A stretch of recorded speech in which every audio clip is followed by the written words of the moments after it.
Um, Thank you for inviting me. It's truly a great honor to be in Ukraine, to be at Keele School of Economics. It's a huge honor for me. So I'm going to start, not sure where to stand. I'm going to start, we don't have such a fancy setup, let me say, in Wisconsin for our technology. But I want to start with just a little bit of introduction about myself so you understand the context of this talk. So, and I guess this doesn't, okay, it's okay. All right, okay, so I'm a professor of political science at UW-Madison. UW-Madison is University of Wisconsin in Madison. It's a couple hours north of Chicago. And I teach in political science there, although there's quite a little overlap between political science and sociology in my work. I'm originally from Los Angeles, California, and I went to our system in the US is you move around for college. So I went to college on the East Coast in New Hampshire, and then I went to University of Chicago to do my PhD work, and then I taught at Harvard for 8 years before coming to Wisconsin in 2007. I got interested in politics. I was going to be a chemistry major as an undergrad. That was my area of interest. But I went on a study abroad program to France in the spring of 1990. So before that program, I traveled around in Europe, including to East Berlin and to Prague and to Budapest. And this is the winter of 1990, so right after 1989, Berlin Wall fell in November. So it was kind of exciting time. And I got interested in what was communism and the role of Soviet Union. And it was a very optimistic time then, post-1989. End of the Cold War, end of the Soviet Union happened while I was an undergraduate student. So this is what set me on my journey to study politics and political economy and the role of identity in politics. My research started out, actually this red book was my first book. It was focused on regionalism in Russia because it was focused in the early 1990s on sovereignty movements, Tajikistan, Chechnya, but also Russian regions. And the specific work that I focused on was how people understand the economy, why some people think their region is rich and should be separate, why they think they're poor, how you can have similar economic circumstances, but people can interpret the reasons for economic problems differently. This was the approach that I took. That's why it's called imagined economies. It's related to the idea of imagined communities and the idea that you can have different understandings of the economy that are politically relevant. From that work, I got interested in measuring identity. Well, I got interested in two things. One was thinking about identity more broadly, from ethnic, national identity, but also class, gender, LGBTQ, transnational identities, different kinds of identities, and thinking in political science how to talk about different kinds of identities across disciplines. And that resulted in a co-authored work that was a methodological work on measuring identity, and that's a lot of what I'm going to talk about today. And actually, I gave your provost a copy of these books if anybody's interested. They'll be in your library. You can check them out. And there's also articles related to these that you can probably find online as well. And just the third book was about national accounts. It might seem very different, but most national statistical agencies have two jobs. They measure the economy, and they also measure the population. So everybody understands GDP per capita depends on both population as well as on what goes into the economy. And you may or may not be familiar. National accounts isn't the most central topic of everybody's interest. But the Soviet economies and Eastern European economies used to use a totally different system of national accounts based on the Soviet net material product system. And that was abandoned in the 90s and switched over to the system of national accounts, which is the main system used all over the world. And so that book really is about international norms and how the system of national accounts became a pretty much hegemonic institution for measuring national accounts around the world, including in Russia and other post-Soviet countries. But at the same time, I worked with on the census as well, on different censuses, on measurement of population, including measurement of identity, nationality, etc. I was an observer in the Russian 2002 census, and I worked with people like Dominique Arel, who were very involved in the 2001 Ukrainian census. And so the measurement of people and the economy, it may seem very different, but there's similar ideas that go into theoretical as well as empirical approaches to understanding what's happening in the world. Sometimes people think one is easier than the other, but actually there's much more agreement internationally on how to measure economic phenomena than there is on measuring population. So for example, we don't have an internationally agreed upon definition of migrant, for example. But we have internationally agreed upon measurement of investment or consumption, things like this, like very big concepts. We have agreement on how to do that. Okay, so this is kind of like background of my work that gets us to today. And currently I'm working on, I'm going to talk about tomorrow, interethnic trust, as well as some newer topics related to identity, such as internet censorship and backlash, identity effects, and things like that. But for today, I'm going to focus on the measuring identity. Okay, one more bit of introduction in case people are interested. I just wanted to tell about, in Wisconsin, the classes that I'm teaching. So I work on these different research topics. I've taught this class on comparative politics in different countries for about 24 years now. Ukraine is becoming an important case study, actually, in comparative politics classes. That's happening throughout the US, throughout the world, I think, in classes in comparative politics.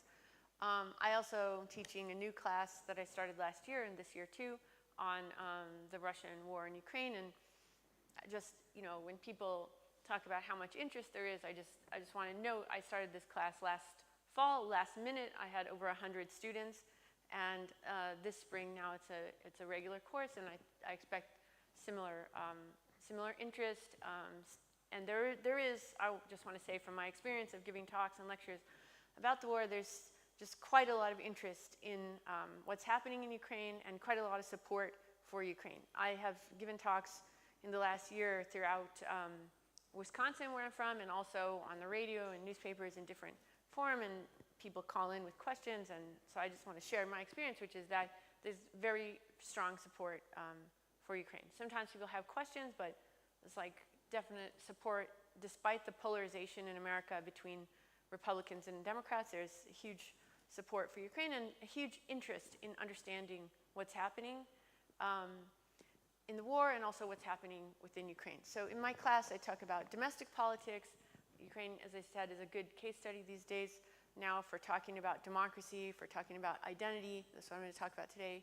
For talking about social movements, protests, like all of these areas, Ukraine is a great place to study these topics theoretically. And in terms of international relations, as you can imagine, like a number of different topics are also very relevant to Ukraine and to Russia, like sanctions and things like that. So just want to note that there's just a lot of interest among U.S. undergraduates in Ukraine and in the war. I also, another area of my research is on ethnic and racial diversity, causes of effects, like where you get diversity from, where does it come from?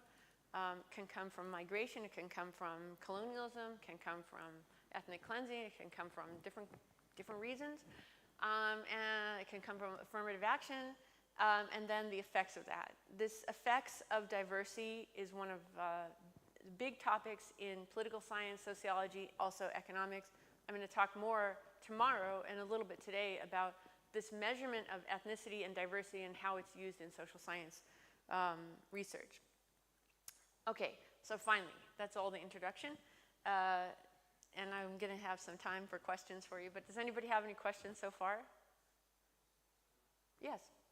You mentioned a lot about the ethnical and other kind of identities. What about professional identity or identity by profession?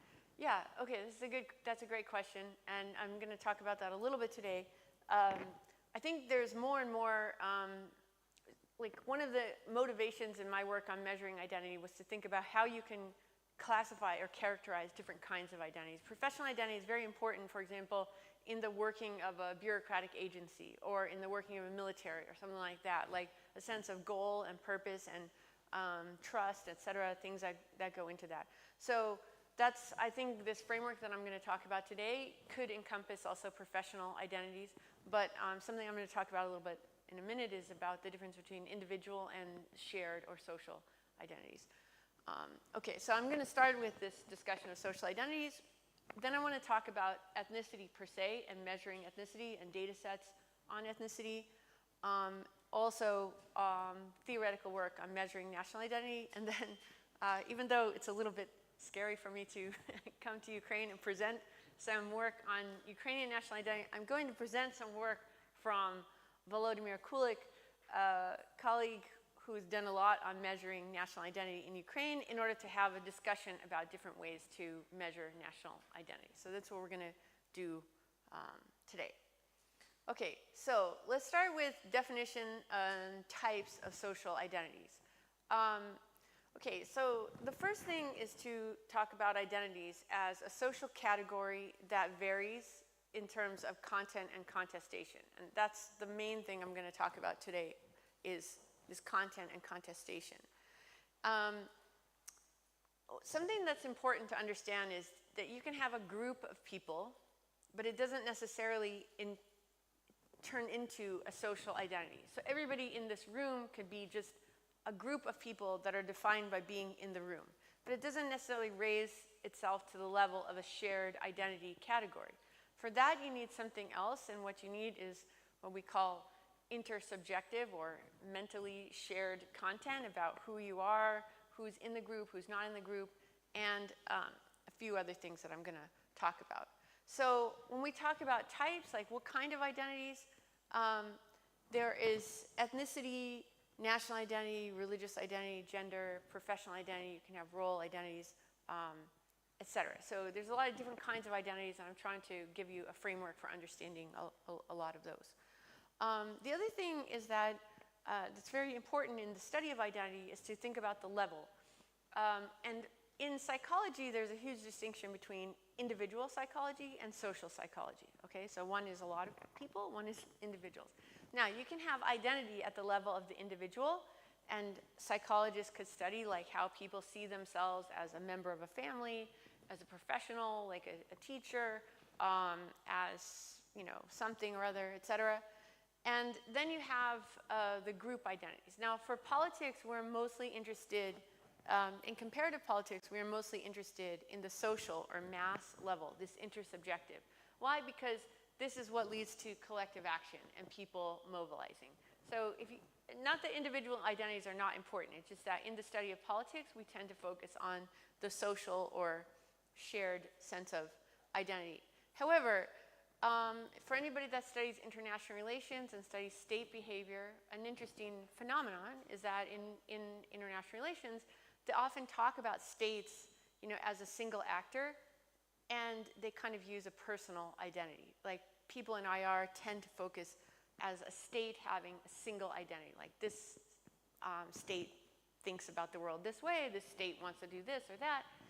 And in comparative politics, we look much more in this idea of contestation, of like some people like this, some people like that. There's like different groups of people, there's different bureaucratic agencies, because we're looking more in the domestic politics of things. So the level of identity is kind of important just as a starting point of what you're going to study, who it's going to be. But what I'm going to talk about with these social categories and the content and contestation could apply actually to both personal and social, but in my work and in a lot of work in comparative politics, we tend to focus on the social. Okay, so this is like kind of the core of the presentation here is about these types of content. So in my work, in that purple book that I showed, we have a theoretical framework that we outlined which has 4 types of identity content. Okay, the first type, I'm going to talk about 2 in detail today. The first type is about constitutive norms. Constitutive means that it constitutes the group. That means you have to do this in order to be part of the group. And a lot of concepts in political science are fuzzy, they have different definitions, etc. But norms actually has a very clear and consistent definition, which is a behavioral prescription for a given identity group. So a norm means something you're supposed to do if you're a member of the group. The for a given identity group is important because the norm doesn't really have power outside of the group. So religious groups are very easy example of constitutive norms. They can say, like, don't eat fish on Friday if you want to be a member of our group. Pray 5 times a day if you want to be a member of our group. Sometimes in an ethnic group, language is important to whether you're a member of the group. Sometimes it's not. Sometimes other kinds of behavioral rights or a lot of conflict between religions relates to birth, marriage, and death ceremonies, that people have specific ideas of things that you're supposed to do, and if you're a member of our group, you should do them. So what makes them constitutive is that that's what constitutes the group. So that's the first thing to think about identities. And not all identities have the same norms. They can have different ones, and there can be certain kinds of norms that are more prevalent in one kind of identity versus another. So for example, on like food or these rights, like most religions have some ideas about that, but not all do. Not all religions have expectations about food, for example. Most ethnic groups have a language associated with them, but not all. Not all make it so important to speak the language. Some do. Okay, so that's the first type of content. You have content type number 1. Second type of content altogether has to do with relational comparisons with other social categories. And that has to do with, within the group, people have views of other groups. Most groups do not think of all other groups equally. Often there is some kind of hierarchy. And some groups are more dependent on relational comparisons than others. For example, gender almost certainly depends on a relational comparison, male to female to trans. Like, it's hard to think of one without the other. Similarly, class. Like, you don't have middle class without thinking of upper class or lower class. On the other hand, when you think of ethnic groups, often a person doesn't think of themselves, if they say, I'm Armenian, they might have certain relational comparisons, like Azerbaijani. But they don't think of every single ethnic group in the world that ever existed as their comparison. They might not say, like, Armenian, South Korean, Armenian, Nigerian. They would think of certain groups that they're comparing themselves to, but not every group. Whereas some, like I was saying with gender or class, there's a few, and you think about that relational comparison. So the relational comparison could be very important to the definition of the group, that without understanding the other comparisons, you don't really understand like who you are. And that's especially the case when we're talking about a hierarchical comparison. So just going to the professional identity, for example, there's some professions that would compare themselves to others. Like if you think of teachers, you think of students. Like you don't necessarily say teacher or firefighter. You could, but there's different kinds of comparisons that you can make. But when you're studying groups, these relational comparisons are really important, especially like what I'm going to talk about tomorrow with regard to conflict. This relational comparison and the view, being in one group, how it affects your view of the other group is very important.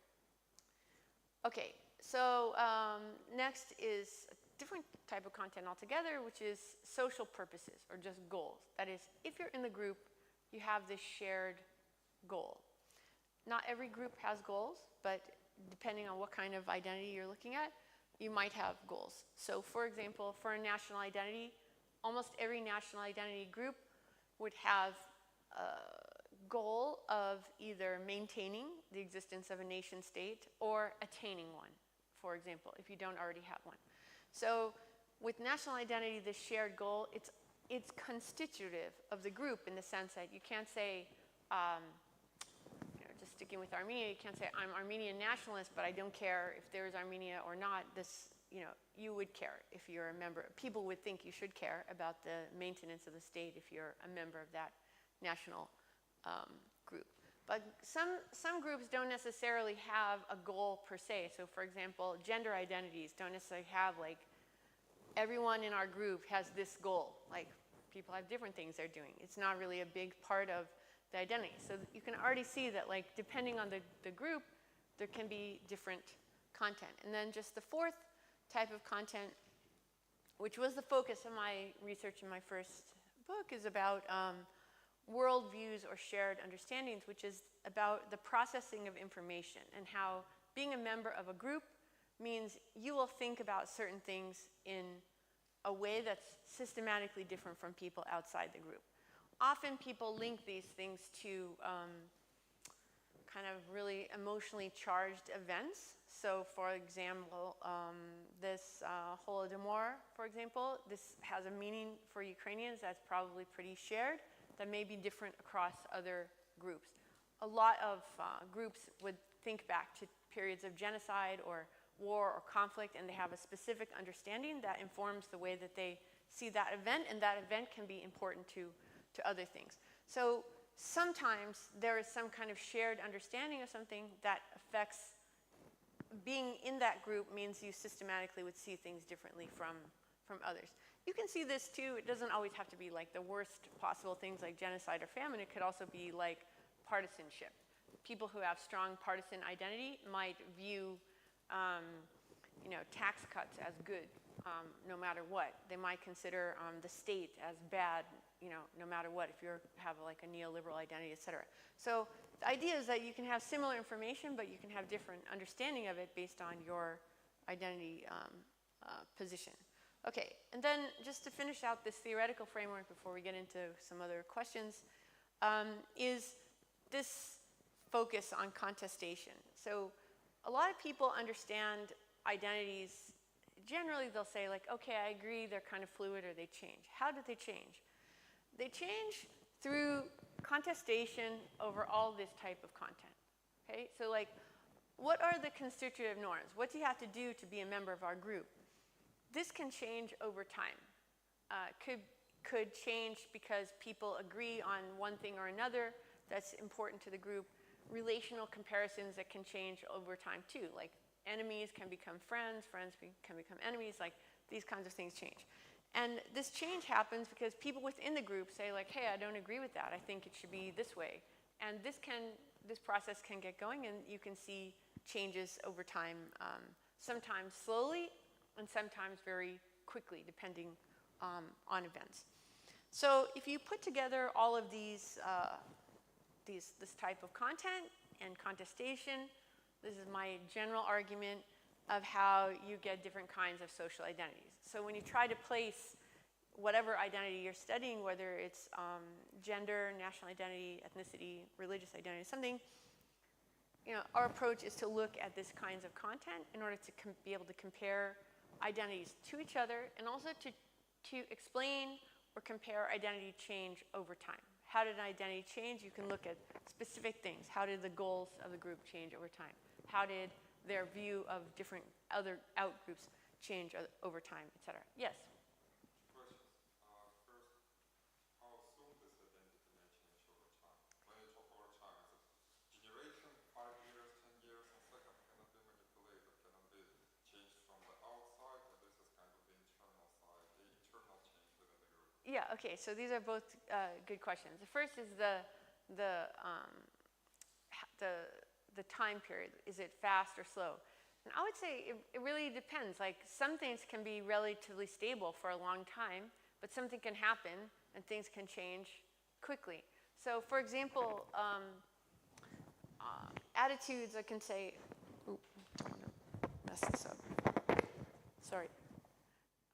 Okay, so attitudes towards outgroups, for example, just take LGBTQ rights in the US. This has changed very quickly, even in my lifetime, very quickly. And I don't know, if you're like 20 years old today, you might say like, it didn't change, it's always been like this. But I would say in the last 10 or 20 years, it's like a huge sea change in Europe and in the US. And there's a lot of people that study like, why is that? Why did society attitudes towards this group change? Why did religious organizations change? And that gets to the second question of where the change come from. It could be, organically within the group, people had some ideas. It can also be external actors trying to lobby or change. And a lot of work on identity focuses also on what's called, like on ethnicity, on ethnic entrepreneurs in nationalism. And this was a lot of work in the end of the Soviet Union about elites that got interested in something and tried to share a certain perspective or certain view of some kind of thing, and sometimes it takes hold.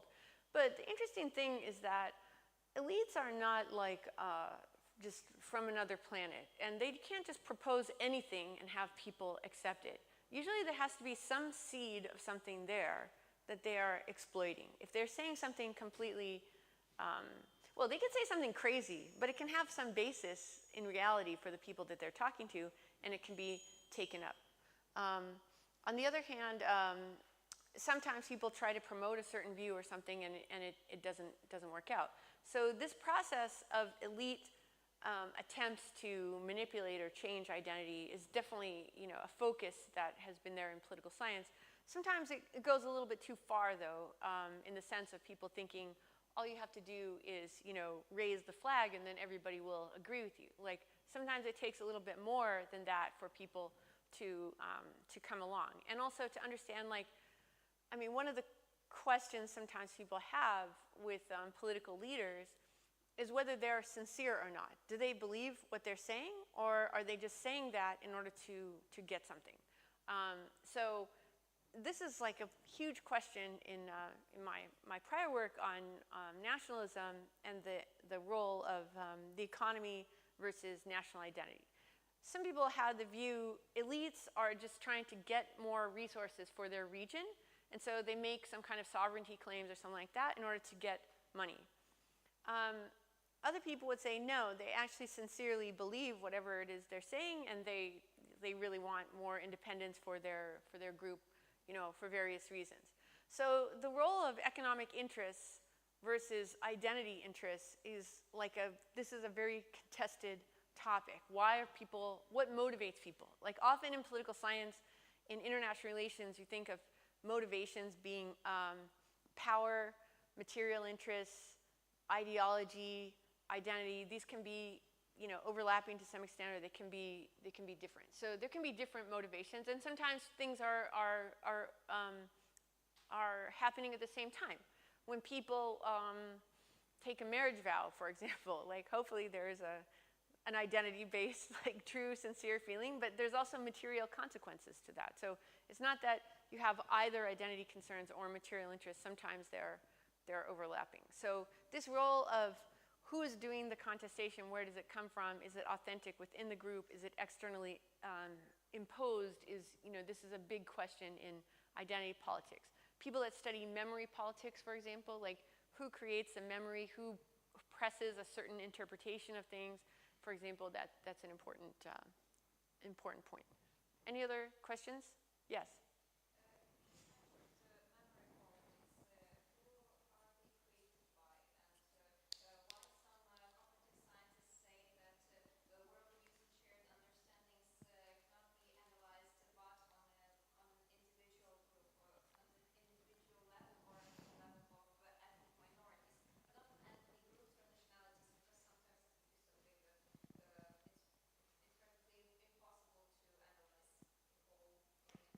Yeah, okay, so you're bringing up a very good question, which I like to answer with empirical response, which is, when I started this work, some people would say, like, how can you study these things?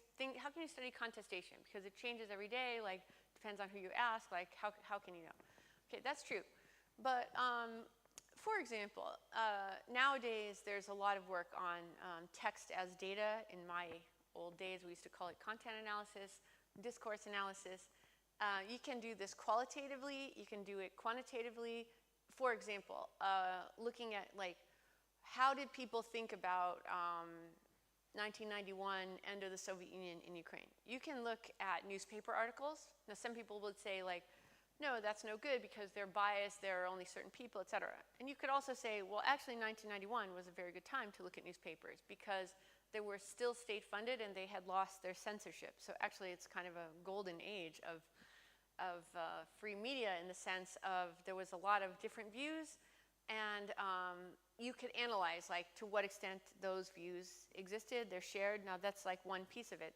Other people would say, okay, this is like one way, but like what about looking at films, at novels, at different kinds of things, different cultural products that are produced, and see how people talk about things. You can look at presidential speeches. You can do interviews. So I think there's a lot of different approaches to this. And I wouldn't say, you know, interviewing individuals, for example, is fine. It just is costly in terms of time, and there's a certain limit on that. But people have now, there's like so much text available to analyze. Social media, of course, has like, there's like infinite possibilities for analyzing things like that. So I think that sometimes content analysis or text as data becomes merely counting things, like how many posts or how many tweets or how many times this word is used. And sometimes it's kind of like mindless. It doesn't have like a good theoretical basis. But sometimes you're looking for something specific and you have an understanding that if I saw this term and I saw people using this term, then it might mean something.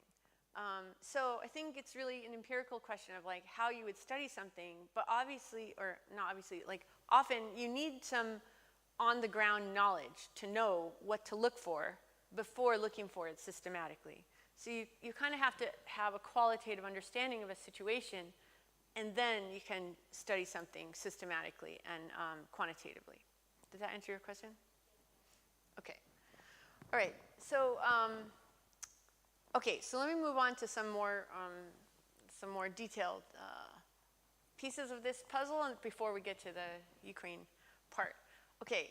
So one of the big questions in identity work, but not the only question, but a big question is, what is ethnicity? Anybody have any ideas of what constitutes an ethnic identity and how we could measure it? Anybody have an idea of, we want to say this is an ethnic group versus some other kind of group, how would we know it's an ethnic group?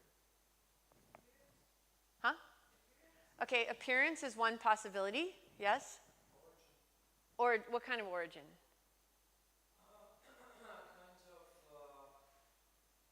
Close relationship origin, if we talk about some ethnic groups, because, you know, in this context, it might be big or they might be small. If we analyze some ethnic groups in particular African states, we'll find out that even a group of 50 people that share some particular characteristics can be considered as an ethnic group.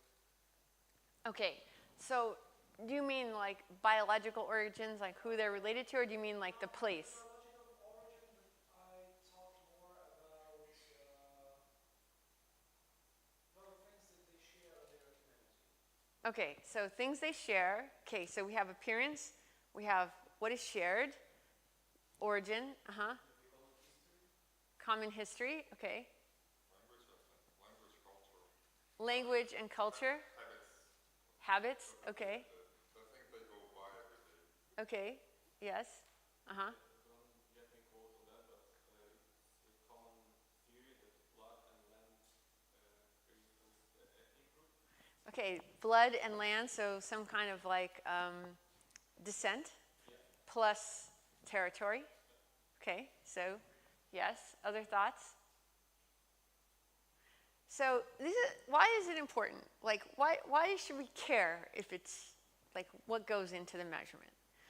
One reason, somebody like myself would care is that you have a lot of theories about how ethnicity is related to conflict. That's what I'm going to talk about tomorrow. Okay, or ethnicity or ethnic diversity is related to various kinds of outcomes. Economic growth, corruption, different kinds of things. Voting, okay. So why the measurement matters is because what if we're not measuring ethnicity, but we're measuring something else? So language, for example. Okay, let's talk about, let's say, one of the biggest theories in nationalism is by Ernst Gellner in his book Nations and Nationalism. And he argues that blocked mobility prospects leads people to want to have their own state, their own group. That is, you have a country and there's some people from the outer areas and they go into the metropole to get a job. They can't get a job and they say, especially if they got educated and then they couldn't get a job because they're discriminated against, they say like, what am I doing here? I'm going to go to my own place and we'll have our own state where we're not discriminated against. Okay, so his theory is blocked mobility prospects on the basis of ethnicity is what leads to these peripheral nationalisms, okay? But what if it's not based on ethnicity? What if it's based on language? Well, then the answer could be different. Because if it's based on ethnicity, maybe you can't change it, but if it's based on language, you could learn the language, it's kind of different. If it's based on appearance, on shared customs, then, you know, a lot of times people can change. But what's interesting about ethnic groups is that sometimes some kind of appearance, like wearing a hijab, can lead to discrimination, but people do it anyways. Or some kind of how marking yourself as part of a group, maybe that's good for you in your group, but it can be discriminatory in a wider society, but people do it anyways. So the idea that you're just trying to get ahead in life, there's stickiness to identity groups that becomes a topic of explanation. Shared culture, sometimes people can, you know, live in a place for a long time, they can have a shared culture, but you might look at them and say, still, you're not a member of this ethnic group per se. Like you're a member of this shared culture, you kind of look like us, but not enough for me to say it's a shared ethnic group, okay? Which goes back to these origins, et cetera. And in this case, we have, again, like unusually for social science, somewhat of agreement on a term, which is belief in shared common descent, okay? It doesn't mean you actually descended from the same place. It means you believe you descended from the same place, okay? And what that means is with belief in shared common descent, if you have two siblings, they're always part of the same ethnic group, okay? You never have two siblings that you say, one is a member of this ethnic group and the other is a member of that ethnic group. Two siblings are always the same ethnic group because of this belief in shared common descent. Yes? I have two children. One of them speaks Ukrainian, one of them speaks Russian, one of them speaks both. Okay, so, all right, you're already highlighting that I'm going to get to later in this lecture, which is that Ukrainian ethnicity, nationality, ethno-linguistic nationality is like extremely interesting now for scholars because of kind of intermixing between language, ethnicity, et cetera, and so it's actually kind of like very important and interesting case. But generally speaking, I think most people would agree that siblings are part of the same ethnic group. They might not be the same citizenship. They might not look the same. They might look the same, they might not look the same. They might speak different languages, but usually people think that they're the same ethnic group because they have shared common descent. Now there's other things, language, dress, and other kinds of things in common, but this belief in shared common descent is like pretty important factor in delineating what's an ethnic group from another group. Now that's not to say ethnicity is the only important group. You can study national identity, you can study gender, you can study lots of things. It doesn't mean only study ethnicity. It just means what makes it an ethnic group per se is this belief in shared common descent. Sometimes there's overlap between ethnicity and religion, for example, like Sunni and Shia in Iraq. In American context, people think religious orientation is just a choice. Like anybody just says, like today I'm Catholic, I'm Protestant, I'm Muslim, whatever. Okay, but in some places, it's almost like you're born into that. You don't just like change it, you know, at will and have that be accepted. So sometimes common descent can apply to certain religious groups Jews also have that. Zoroastrians, like sometimes descent is connected, but some religions you can join. You can just do a lot or a little in order to join that group, and so it doesn't necessarily have to be descent. But descent is important to ethnic groups. Okay, so keeping that in mind, if we switch to another view of what's ethnicity is from, this is a Soviet ethno-linguistic map, just of the former, of what was then the Soviet Union. And for the Soviets, they have very specific views on ethnicity, on what they call nationality, which is an ethno-linguistic basis of the view. They go around the world, not just in the Soviet Union, marking language groups on territory, so connecting these language groups to territory, and they really care about the linguistic element. Now, there's some things they don't care about. Does anybody know what the Soviet ethnographers did not care about? Huh? Huh? About gulags? Well, that wasn't their topic, but no, in terms of like understanding groups around the world, they didn't really care about religion, because religion is just like unimportant. They cared about language, and language is the basis of their ethnic designation. Okay, so in 1964, they come up with this Atlas Narodov Mira, which, okay, that's a long time ago, who cares? That Soviet view of ethnic groups based on ethno-linguistic designations and the resulting book became the most widespread basis for measuring ethnic diversity in the social sciences today. The majority of work from economists, political scientists, etc., that focuses on ethnic diversity is based on their designations. Now that's interesting if you go back to asking, like, what did they have in mind in putting these groups together? Which groups did they care about? Which groups did they not care about? Okay, so now we get into a little bit of the challenges of social science research and identity. Yes? Like regarding this work, I hope you understand our critical perception of Sure. considering something, I don't know, produced by Soviet scientists as objective scientific research, because science at the time was used in political, like with political aims. So have anyone assessed this atlas from the perspective that it used also political, like, Yes. instruments? Yeah, I couldn't agree with you more. My co-author and I, Kyle Markart, have done this critical analysis of ethnic data sets, of current use ethnic data sets. And one of the things I think that's kind of interesting and amazing is the use of this Soviet basis for what's now the Ethno-Linguistic Fragmentation Index. And I mean, people would just refer to this. If you look up papers just on Ethno-Linguistic Fragmentation Index, ELF, you'll see hundreds of papers that use this. And now, it's been improved a little bit on the margins.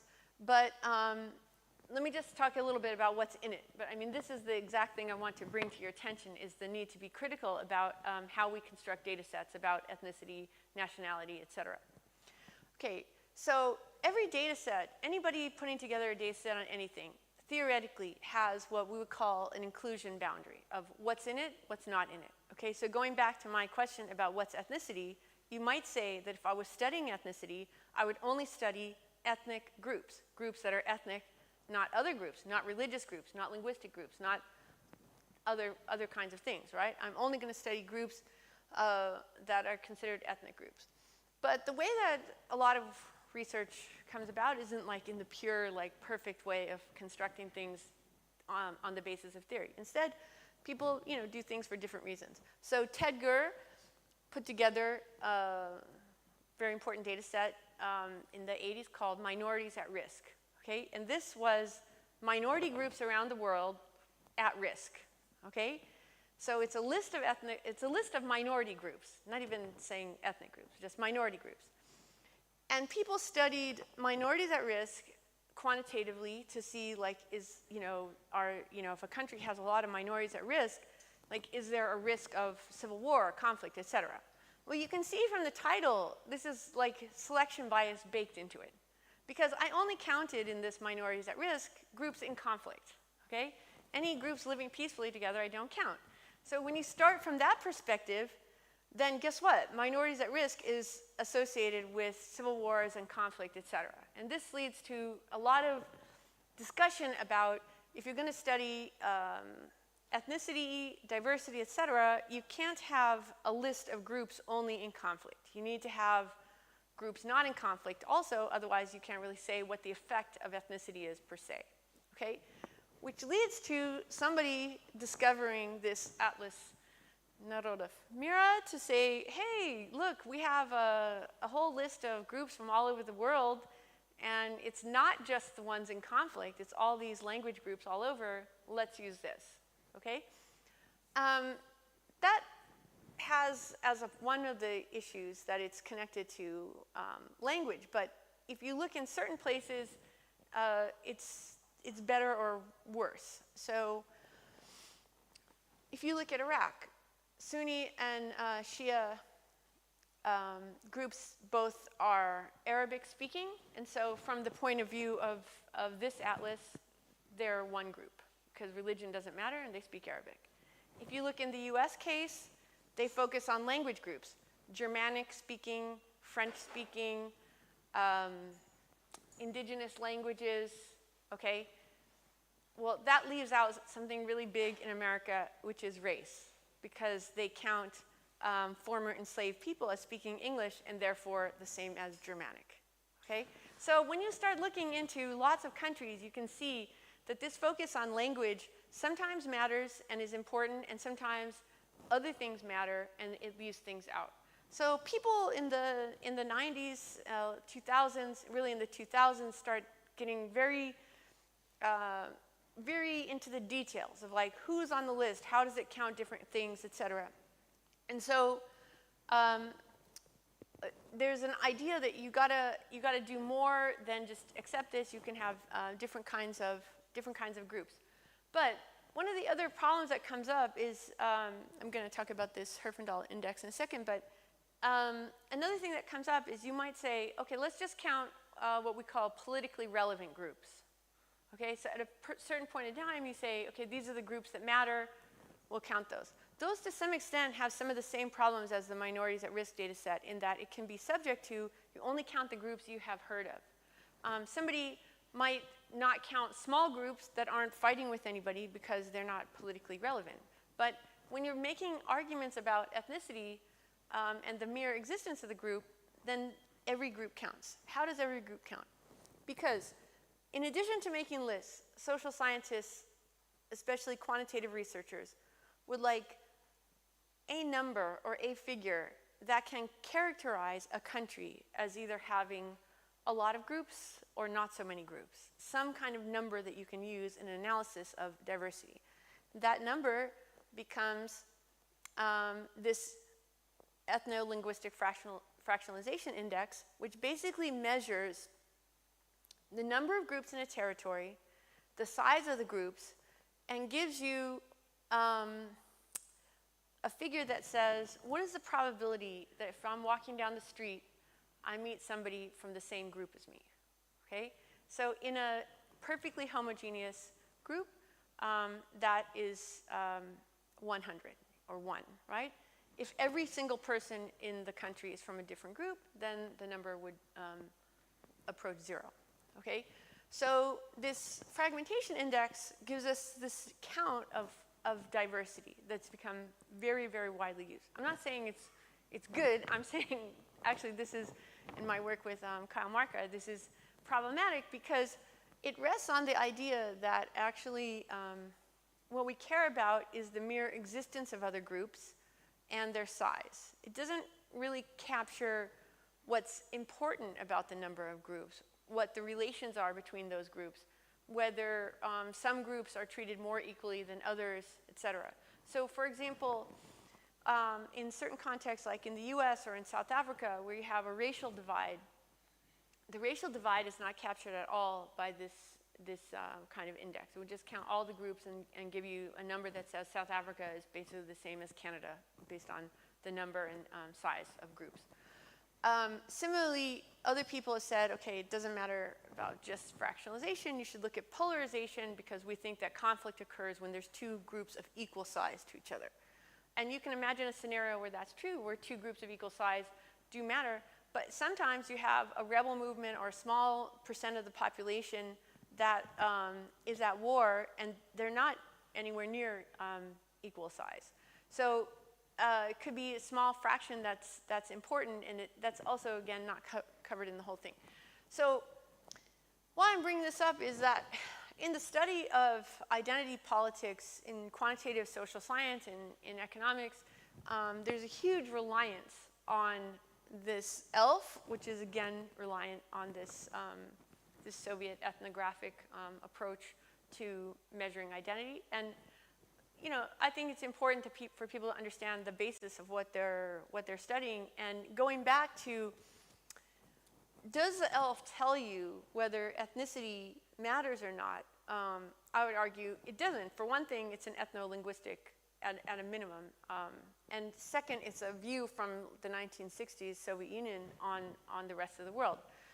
Now, if you take that, as some people have done, for example, David Layton and Jim Farron published a paper in 2003 in the American Political Science Review that asked the question, is ethnic diversity related to Civil War onset?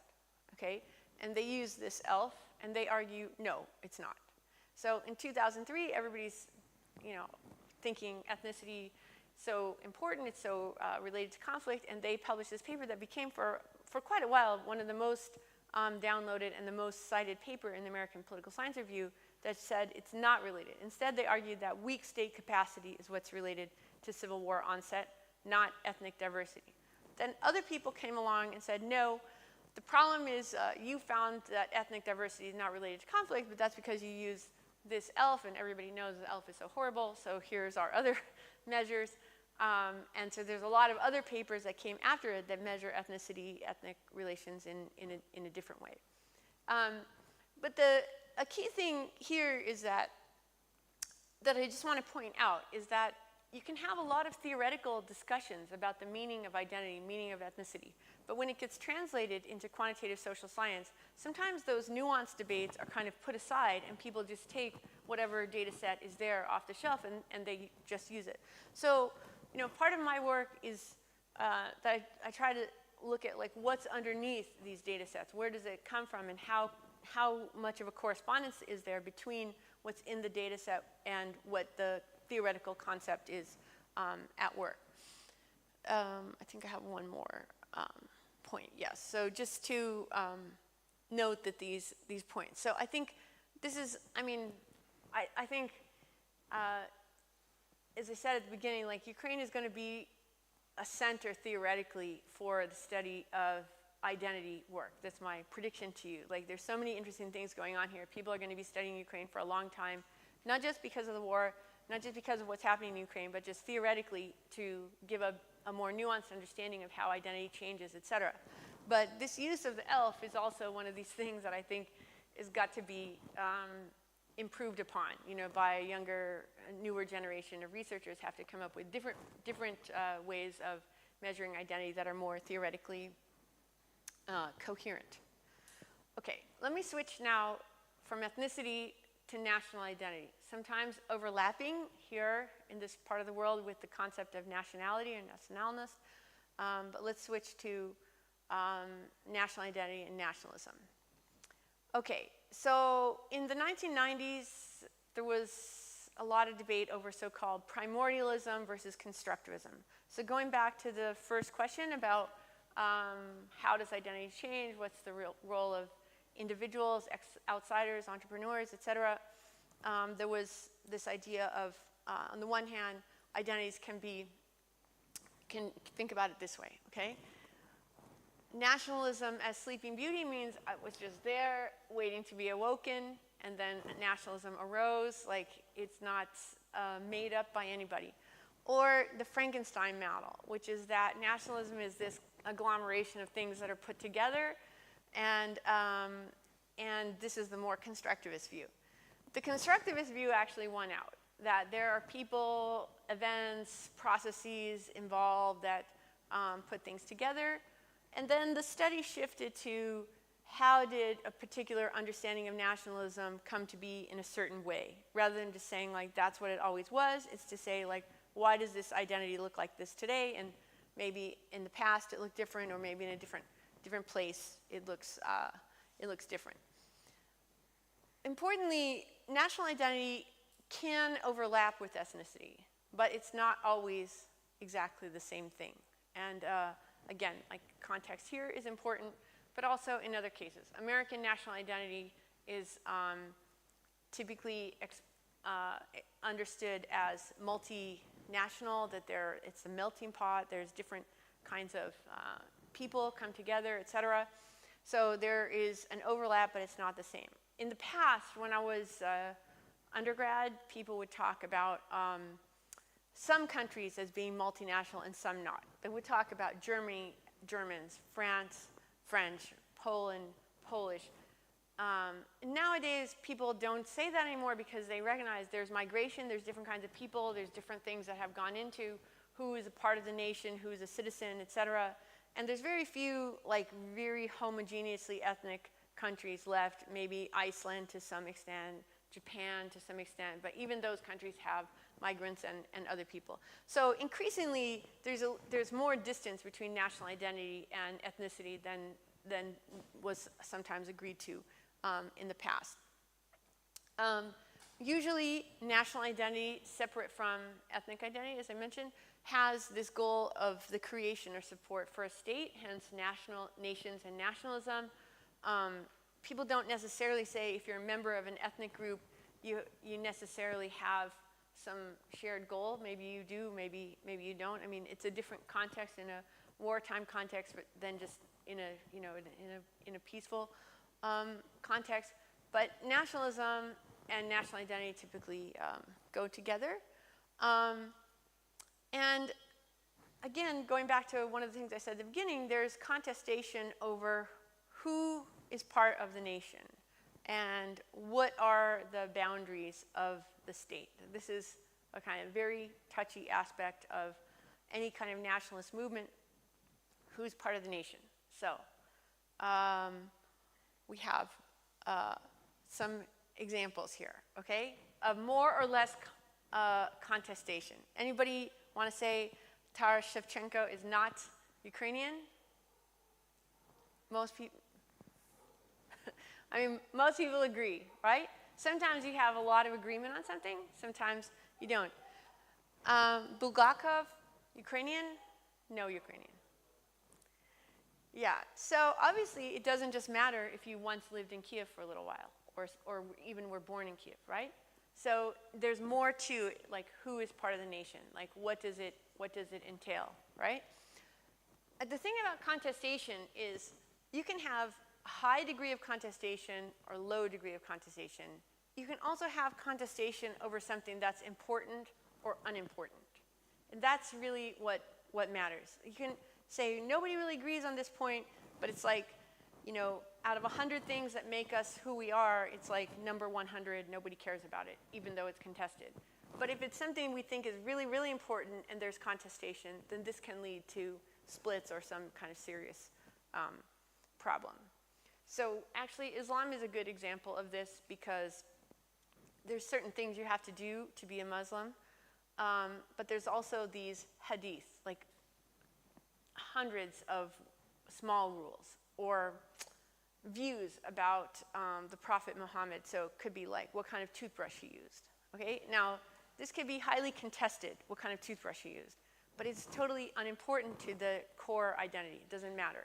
But if you say Jesus Christ is the Son of God and I'm a Muslim, people would say, that doesn't really, that's not something we disagree on, and that's actually important to who we are, and so it doesn't work to have that kind of contestation and still be part of the group. So the issue of contestation is that it doesn't necessarily mean you can't be a member of the group, but it's possible that it's over something important. Just another example, Zelensky today? Is he Ukrainian? Okay, Bandera, is he a Ukrainian hero? So I think these are things that among some people, they would say, yes, there's no question about that today. But maybe in another period, somebody would say, not without being kind of anti-Zelensky, but they would say, no, he's not Ukrainian, he's Jewish. Okay? And they might have meant that in a, just like, I'm not against him, that's just like his nationality. Now today, in the context of what you're living through here, that has a different meaning to say somebody is not Ukrainian, right? So the meaning of what it, even the meaning of what it means is, the importance of what it means can vary. So I just want to note that with national identity, there's always this kind of contestation going on at all periods, but sometimes over important things and sometimes over less important things. And sometimes somebody would say, you know, you might say this is not important, but I think it's really important. The street names, the way that you spell things, this or that, like the food, like these are really important. And somebody else might say, you know, it's not important. So this is obviously, it makes sense in a tense wartime context that a lot of things become important that might not have been important in other instances. But it's also not the case that people only contest national identity during war. They also contest it in peacetime, in other places, of just like, what's the direction that our country is going, that our nation is going, who is a member. Okay, and a final point that I just want to note on the nationalism thing, which I'll follow up on tomorrow, is about xenophobia or hostility towards others. A lot of times people think of xenophobia as extreme nationalism. And you can just see this in popular accounts, that if somebody's like super nationalist, they can be called xenophobic. But again, depending on what your view of nationalism is, what it means to be part of the nation, being like super patriotic, maybe that leads to hostility towards others, and maybe it doesn't. Because again, going back to this type of content, maybe xenophobia is related to this relational content, and that is a specific understanding of what it means to be part of that group. But it doesn't mean like if you speak the language, eat the food, dress a certain way, that you necessarily have hostility towards other groups. It could mean that you just have a strong sense of national identity that doesn't lead to hostility.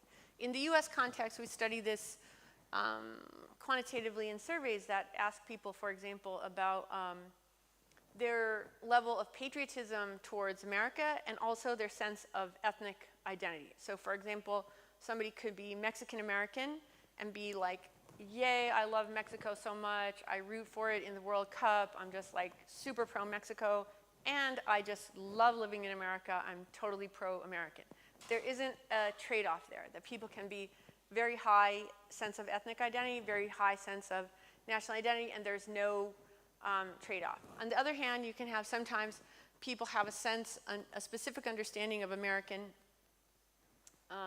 identity that makes them dislike immigrants or foreigners, etc. So I'm just pointing out that the high level of national identity or identification with a nation doesn't always turn into xenophobia.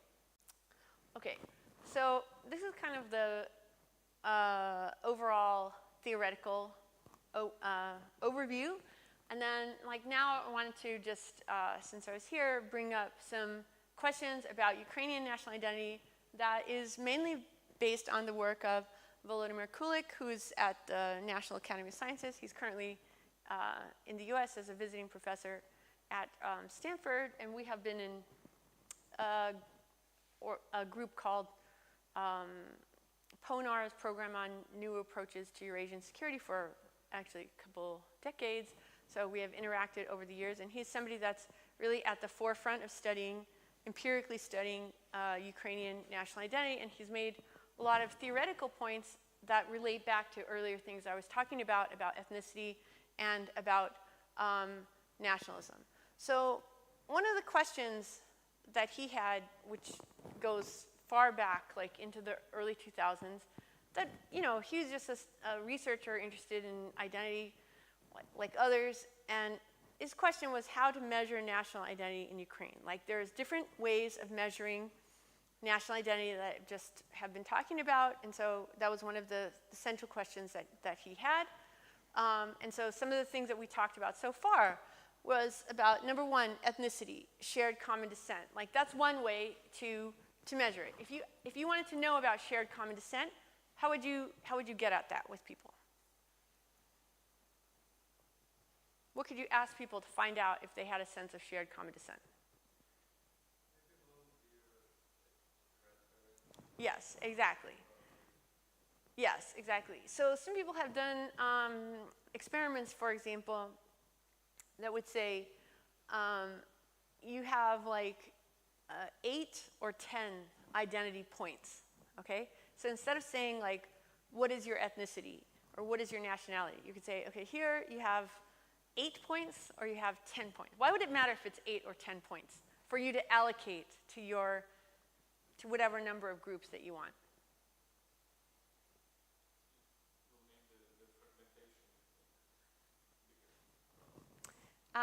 Okay, so could be if you had 10 points, you would be more likely to pick more than one group, you think?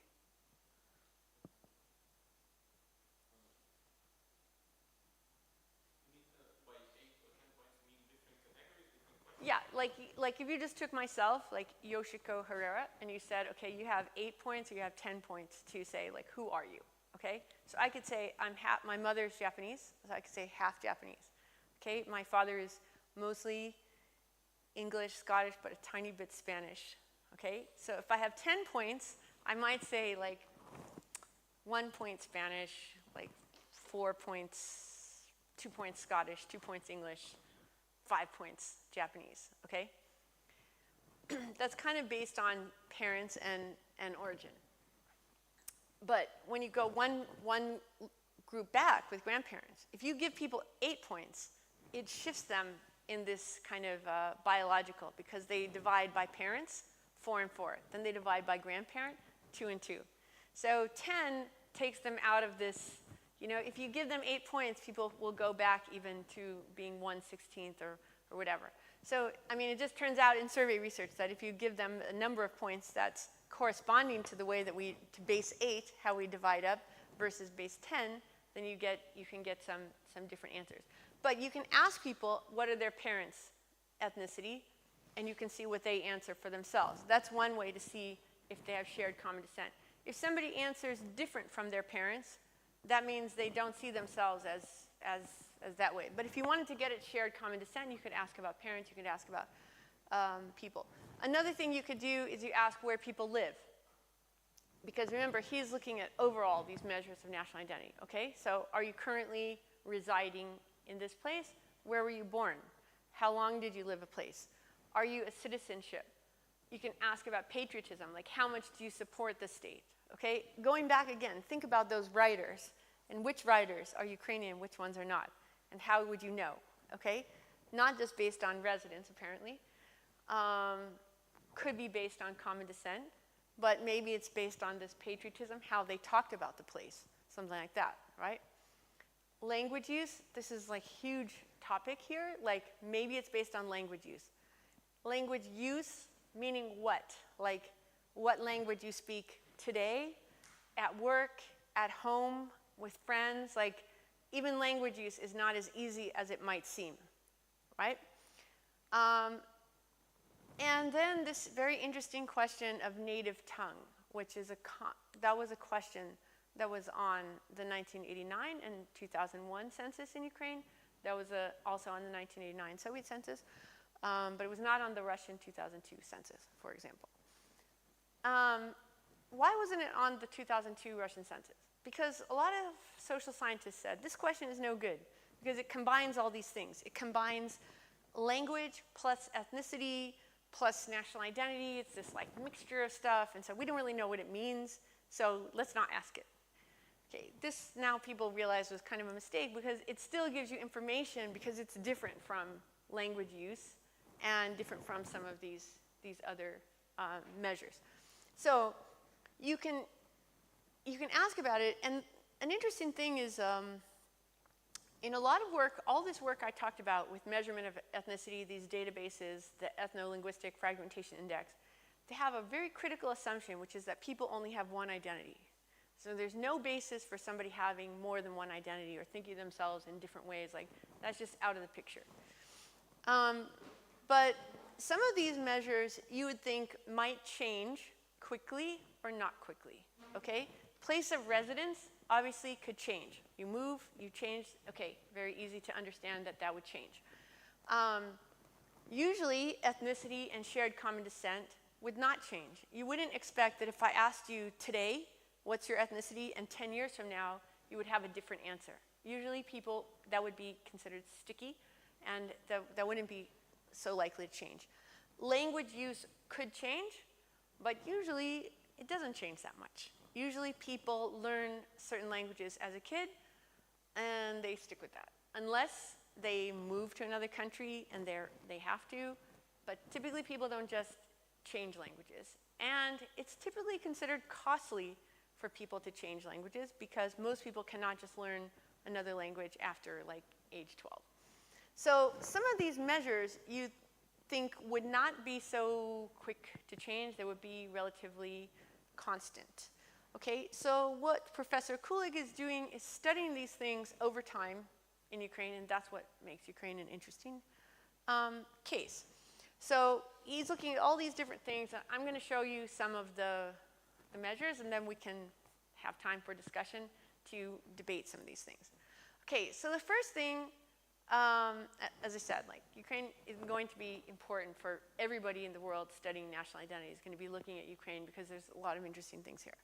Okay, so first thing, okay, I know every map is political and tense, but I just want to point out that national boundary, you could say, okay, whoever is living in Ukraine now is Ukrainian. That's one way. That's okay. But somebody might say, well, what about some other time? What about this place? What about that place? What if you're Romanian or Polish or something else? Like, from their perspective, they might say, like, no, whoever is in that place at this time was part of, you know, our territory, and so we'll count those people. I'm just saying that maps change over time. So if you go just by who lives in a certain place, you have to specify the time period that you mean, right? So that's just to say, does the national identity depend on borders? Like, you may think that's easy, but it depends on where you think the border lies. Citizenship, similarly, there's different citizenship policies, but you know, this is one way. Another way, this is the mother tongue question in the 2001 census, okay? The blue is just the people that said Russian is their mother tongue. The yellow is the people that said Ukraine. They're basically overlapping, but they don't match altogether because there's a few percent of people that have a different one, okay? A different mother tongue. Okay, now, if you put those together, you got this map, which the green-yellow background shows the percent of people. So the dark green is more than 95% would say Ukrainian is mother tongue, and the yellow is, you know, between 6 and 25%. So it's just like putting those two blue and yellow maps together that you got green. Now, what's interesting here is in the purple and the blue bars, or pink, purple, light blue, blue, turquoise, that's comparing the 1989 and 2000 census answers to this question of mother tongue. Okay, so the lighter ones are 1989, the darker ones are 2000. And if you look in the West, you can see, just looking at the pink and purple bars, or pink and magenta, light pink and magenta, there's not that much change. It's already pretty high that a lot of people said Ukrainian was their mother tongue, and maybe it went up a little bit, so the magenta bars are a little bit higher, but not that much difference because it's already pretty high. Now, the number of people saying Russian is their mother tongue in the West went down from the light blue to the I don't know, medium blue bars. You can see it went down a little bit there. And similarly, in the East, the blue bars didn't change that much. It was already relatively high, okay? So I would say, if you look at this, you wouldn't say like, oh, okay, Ukraine became a state in 1991, and like, there's this dramatic change. Like, I would say there's some change, but it's actually kind of stable. That there's a little bit of change regionally of fewer people picking Russian as their mother tongue in the East, but they could have moved also. It doesn't mean it's exactly the same people. It just means that that's the region, okay? So this is one way to look at it, and it looks, I would say, reasonably stable. Not that there's no change, but it's kind of stable. Okay, oops. Hello? I don't know, did I do something? Hello? Can I get your assistance here? Hi. It's not working. Did something?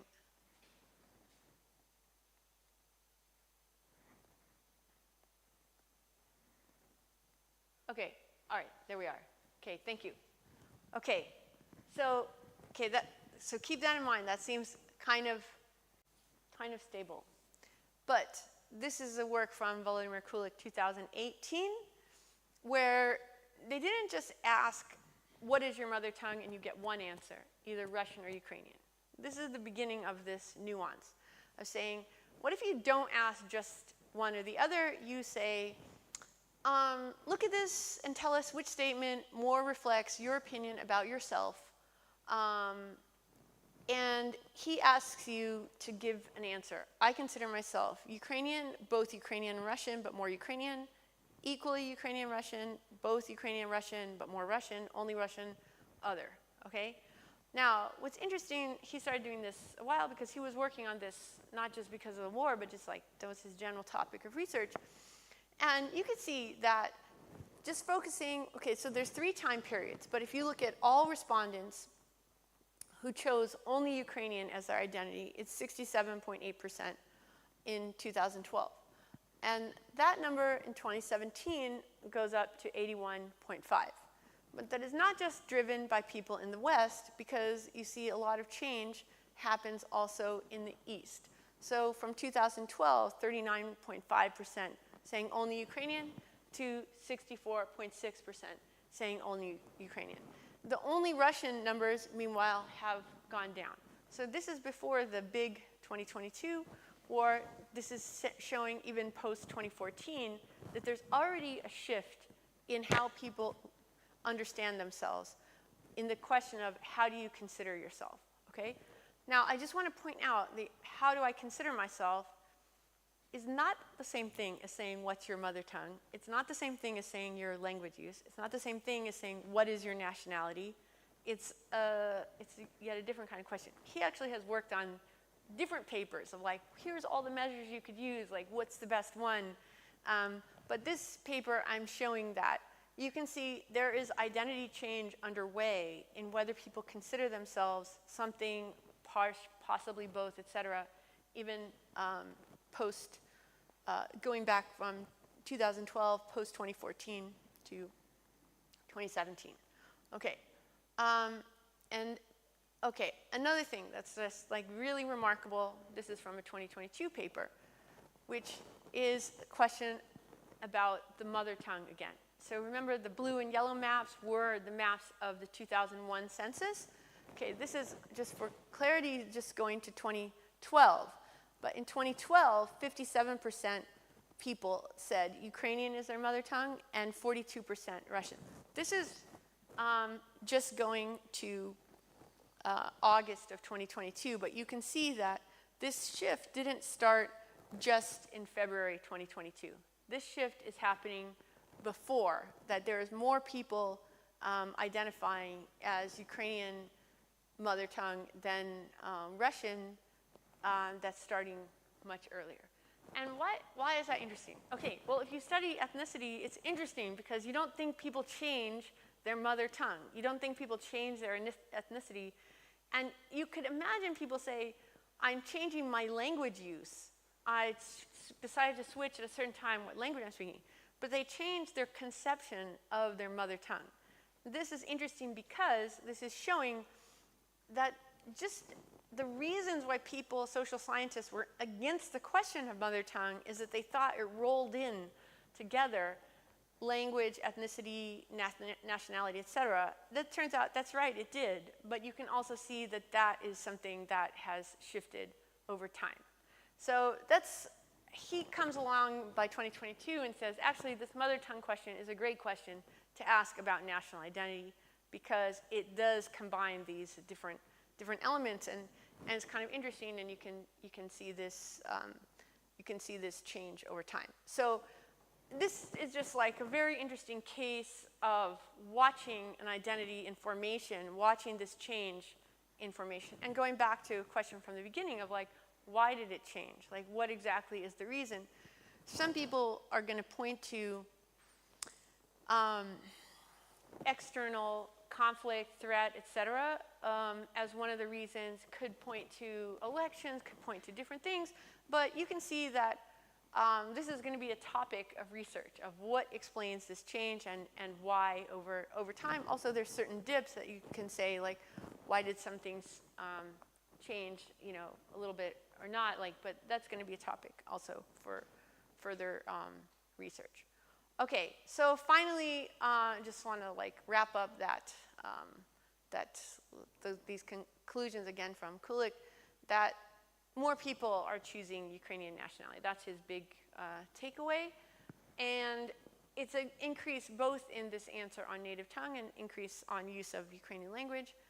And there is also a de-Russification linguistically going on. Again, this might not be your main topic of research, but this is very interesting for social scientists to say it's costly for people to change their language use as adults. And so a process of de-Russification is actually pretty interesting to understand why that's happening. And he makes, I think, a pretty strong case of you can look at a lot of different ways to measure nationality, national identity, ethno-national identity. And I think that this actually is going to be used in other countries to understand the dynamics of national identity. For example, instead of just focusing on the Soviet classification of peoples, people can do surveys in other countries, in France, in Poland, in the US, that also take into account origins, take into account language use, take into account residents, attitudes, etc. Some places you don't see so much language movement.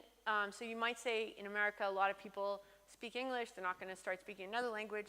But in fact, there is a significant percentage of Americans that speak Spanish, and they are dual Spanish-English speakers. And this is a big topic of interest in the US of how people make these language choices. Why do they choose one or the other? Could other events shift people from one to another, etc. So I think that some of the research on Ukraine and the complexity and nuance of measuring it is actually going to be kind of interesting thing for people to study in other contexts of studying national identity change. All right, so okay. Ooh. I want to leave time for questions, so I'm just going to, I have a couple of other things to say, but I'll go through quickly. Okay, so remember, I started out with this constitutive norms. It's a lot of what I was talking about today is about language use, constitutive norms.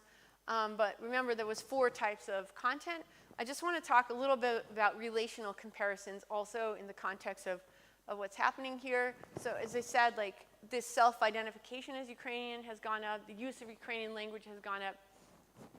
People are always debating.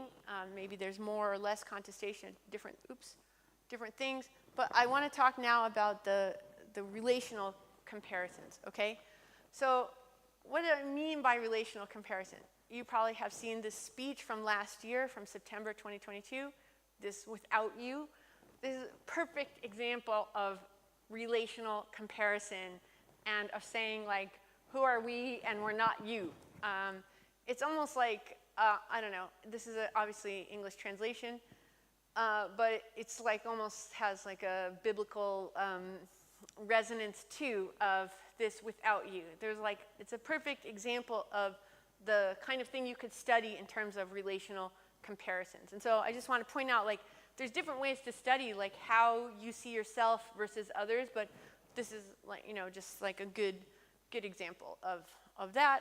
Another example, just from survey data, again, this is pre-2022, Ukrainian views about NATO, which is like, truly amazing from a geopolitical perspective on what some countries were trying to achieve.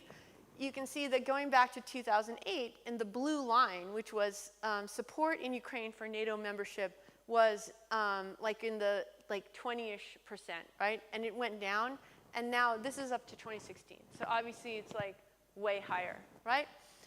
Support for military alliance with Russia, believe it or not, used to be above 30%, going back to 2008, and that's, probably it's like 0 now.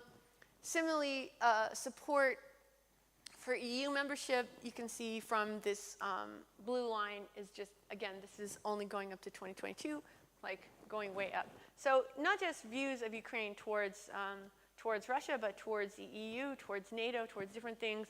I think these are things that you can measure very directly in terms of how a group sees itself and whether it wants connections with other groups.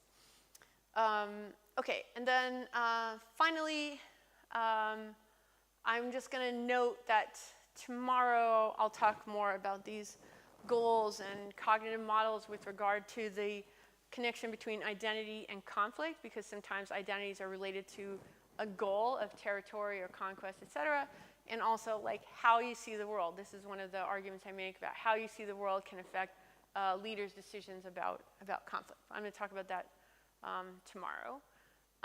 Okay, so I'm just going to leave you now. We have like half an hour or so for discussion questions, and these are just some questions that I came up with of things like themes that we had, but you're free to bring up any other questions. So I want to leave you with that and open up the floor for discussion. Yes, thanks.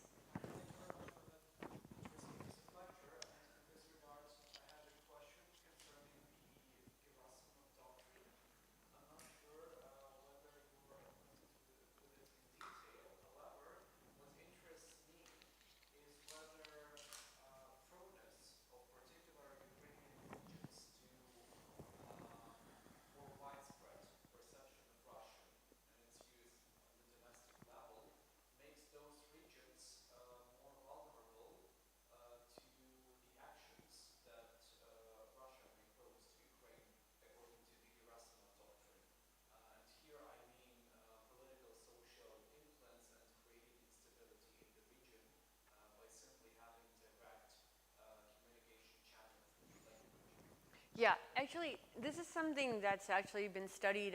One of my colleagues at Wisconsin, Ted Gerber, a sociologist, has studied specifically pro-Russia views among people outside of Russia, former Soviet states, and in areas where they do or do not have access to Russian media. So there's both Russian language ability, but there's also availability of Russian media. And maybe not surprisingly, in areas where there is more Russian media accessibility, there's more pro-Russian views. And that's not just in the eastern part of Ukraine, but also in Kazakhstan, in Kyrgyzstan, etc. So yeah, I think that depending on your model of how you think, why you think people have the views that they have. I mean, this is like a huge question in political science. Like, why do people think what they think? How can you convince them otherwise? How do you combat misinformation or lies, etc.? And a lot of people have worked on this. Some people have worked actually also on Ukraine looking at social networks to see, to the extent that somebody has networks that are only other Russian speakers with access to Russian media, they would be more likely to be convinced of Russian narratives than somebody who may be a Russian speaker, access to Russian media, but has some other non-Russian network ties. So network ties may be one reason for mediating the influence of access to media and language. But this is like a big topic in countries around the world about how can democracies combat misinformation, and it's not, I mean, the short answer is it's not that easy. Because sometimes there's lack of engagement, sometimes people don't really think it through, etc. But definitely the access to language and access to external media is definitely a factor. Mm-hmm. Thank you once again for the lecture. I would like to contextualize a little bit because just 2 or 3 months ago we had in the same room course from Professor Jason Stanley on colonialism, fascism, and imperialism. And look at the data you presented. It would be good to contextualize because Ukrainians that are living in this territory, none of the son, like they start speaking Russian. Russian language was part of like imperialistic policy and politics and Yes. created social structure. So and the Zelensky speech that you mentioned without you, it like resonate with like some authors in like in Ukrainian 20s of 20th century with their slogan "Get away from Moscow," because even though there was early years of the Soviet Union, but still like some I would say cultural elite, like some authors, they saw this like repressive machine of the Soviet Union, and I would call the process that you call de-Russification, rather call it re-Ukrainization, because what we have with this social structure, language structure, is a heritage of imperial politics and history. And back to the atlas that you showed, it's interesting that the 60s, it was around 30, 40 years since like Soviet Union started the Russification like programs Yeah. and policies. So for them, it was good to include the language piece in the atlas because everyone might share different descent in this territory, but they speak the same language. So it was showing this something that they have in common, represent even inside and outside, that those people share something, they share some part of their identity, even though they were forced to share this. Yeah. Yeah, I mean, you're raising a lot of good points, and yeah, I would definitely take the point that you could call it re-Ukrainianization, etc. I mean, I also think you're also pointing out like the difficulty of wanting to change certain colonial structures or practices quickly.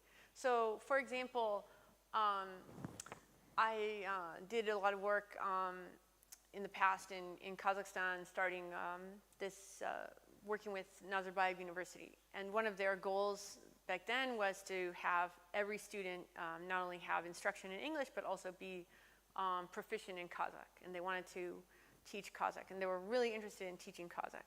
And they also wanted to some extent, move away from the Russian colonial influence. And part of that was changing Kazakh out of Cyrillic.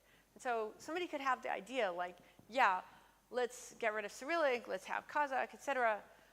But if you took this to the schools, like the first problem you have is like there's no textbooks, okay? Like they're already trying to teach Kazakh, and the textbooks they have that are available are using Cyrillic script, okay? So if you said now like no more Cyrillic script, we want to move to Arabic script, you have basically no teaching materials and you have no teachers. So as a practical matter, if you want to emphasize Kazakh language, you couldn't just throw everything out. You have to like say, okay, like let's stick with those materials.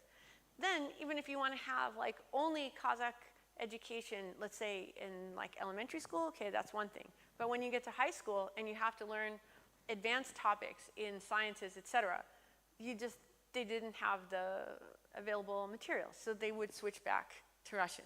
So there was challenges, even with good intentions, of material the consequences of these changes that are not easily, overcome, even when they have a political will to do something. So yeah, I think that this is a general challenge. Not to mention the mentality of why people choose one language or another, or how they think about status hierarchies of language, or just like generally how they think about things, like why do one thing or another. So I think this is another piece of the process that like people have started, I think, more seriously to try to think about the choices that they're making. Think about why you're doing one thing or another, and how that fits into a colonial context, and what you can do to move out of that, because it's not as easy as it might seem. Mm-hmm. Thank you for the lecture as well. When you talk about changing the language, in Ukraine, this is not so much changing. This is amplifying the role of one of them as opposed to another. Because in Ukraine, most people kind of bilingual by training, especially people of the like 30 plus, they still had Russian at school and they had some Ukrainian at school as well. So both languages were then also school. And when the war started in July, we conducted a survey of education behavior in the 10 regions which were the most affected by the war. And among other questions, we asked the question about what was the language you used before the war and what language you use right now. And we asked those questions in most Russian-speaking regions, pre-war Russian-speaking regions, and over 20% of people have indicated that they switched to Ukrainian.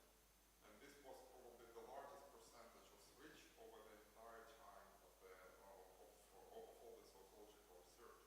But we also asked some other questions like, did you expect some threat? Did you feel that you could be threatened? And we have found out that people who spoke Ukrainian before the war, they indicated very consistently much higher threat expectations. They thought that they were much more, the probability that they would be a target was much more for them than for those who were Russians.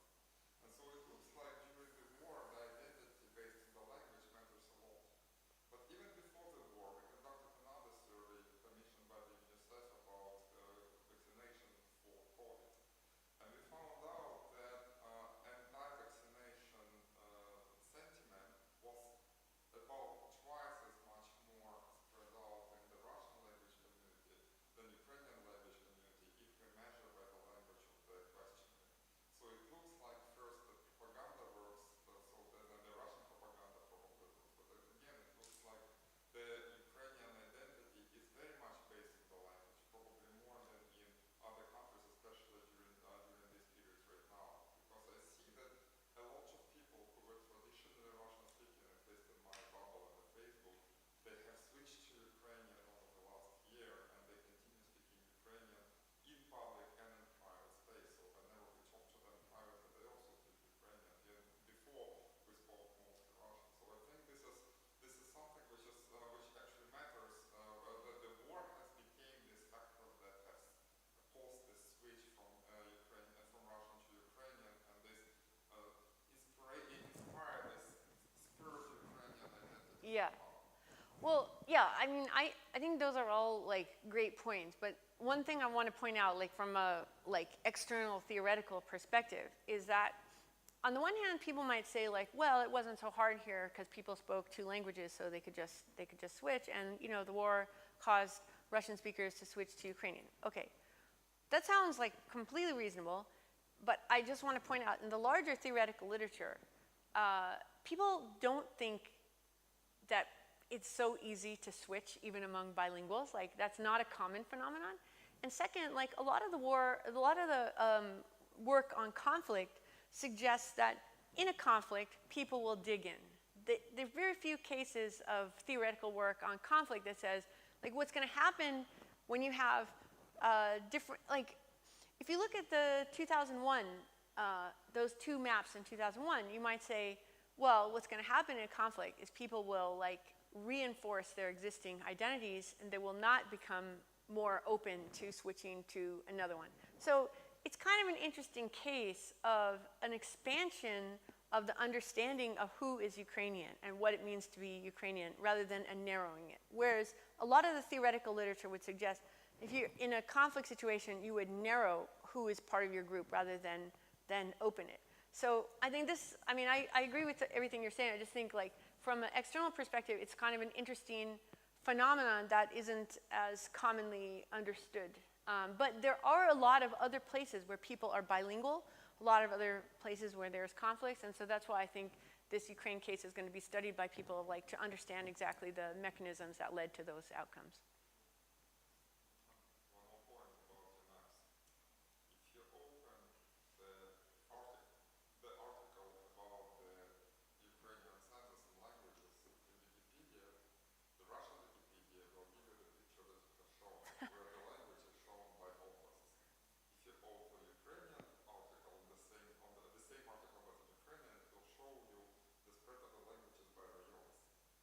Interesting. Yes, it's much different. Yeah. Ukrainian language is going to be most entirely over the entire Ukraine, except very borderland rayons which are on the border with Russia. Okay, yeah, this is a good point. Like this red and blue map, I think I'm familiar with that.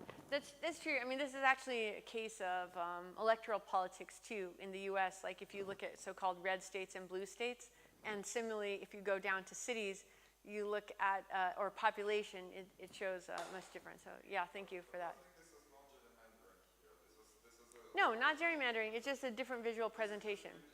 unique formation of the language, so it looks like Ukrainian. Once we look at the rayons level, we're talking about rural population. Yeah. Rural population is more Ukrainian speaking even in the east of Ukraine, and majority of the people, except in the regions which have been occupied and also law, except those regions, and on almost all other Ukrainian rayons, the Ukrainian language prevails. And Yeah. this is kind of the message which can be shown by those maps. In cities, maybe the situation is different, but in rural areas, the Ukrainian language prevailed long before the war. Yeah, thank you for that point. And actually, just to add on to it, the rural-urban distinction in ethnic politics and nationalist politics is very important. Like all over the world, this distinction between what the rural languages of the rural people and languages of the city is often like very important, whether that's coherent, consistent with each other, or whether there's discrepancy. So yeah, thanks for that. Although, let me note that this was from English language Wikipedia, so I don't think it's just the Russian one. And I think this other rayon-based map, though, would be good to add, though. So thanks. Yeah. You already mentioned in the lectures that religion was downplayed by the Soviets when in the decline of community. Have you seen in your research that religion plays some role in how people in Ukraine Well, one of the things is that like it's overlapping sometimes with ethnicity. So Crimean Tatars, for example, typically would be considered Muslim. So it's not like just like ethnic Ukrainians could be different religions. I mean, I think the religious divide or the kind of the religious question that's really right now being studied in Ukraine is between the Ukrainian and Russian Orthodox Church and other Orthodox churches in Ukraine, and like how that's going to play out, and that can be overlapping with ethnicity. So I think that that's one of the angles of religion that's probably pretty important. That's different from just the Christian-Muslim divide, and even the term Muslim, it wasn't like I would say like that typically understood in this part of the world, because people wouldn't have just like a generic Muslim. They would have like a Chechen, a Tatar, and whatever, and they wouldn't say, oh, Chechen, Tatar, Uzbek, they're all the same, they're all Muslim. They would have different ideas for those different nationalities. So just like, I mean, one of the things that's interesting, like cross-nationally in studying religion, okay, like also going back to how is ethnicity measured, we don't have social science agreement on how to measure religion either. Some people would measure certain practices, like how often you pray or how often you would go to a church or a temple or a mosque, whether you follow certain rules. But there's often so much social pressure, like for example, in studying the Arab Spring, people wanted to know, like, did religion play a role in the Arab Spring? So you could ask, like, do you pray, do you fast for Ramadan? But everybody says yes. Okay, well, most people do pray or fast for Ramadan. But there's like basically no variation. Okay, so then you would say like, okay, that's hard to see. Other people studied, for example, reading the Quran.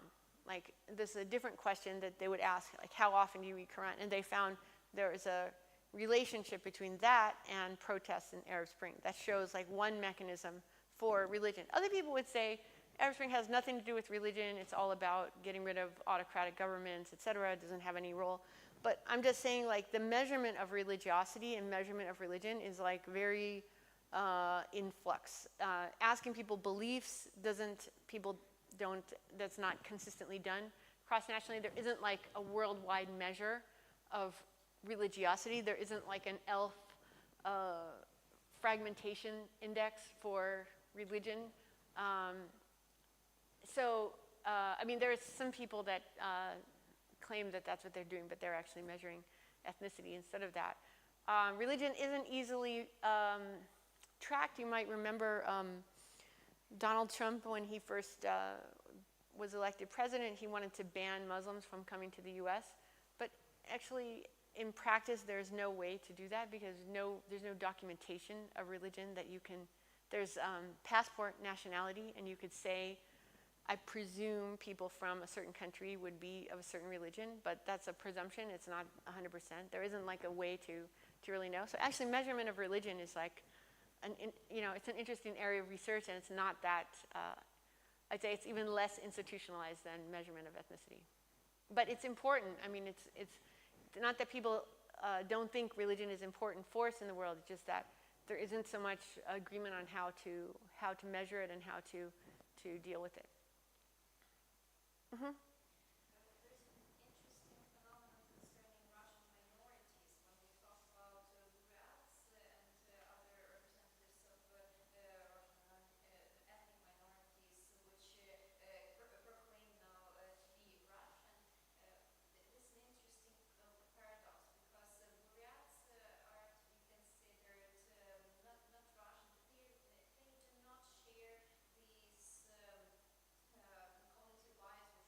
Russians do, that they have a descent from the Kievan Rus because they do not. It doesn't course with the Ukrainian perception of the past. The Buryats are certain in their descent. They're closer to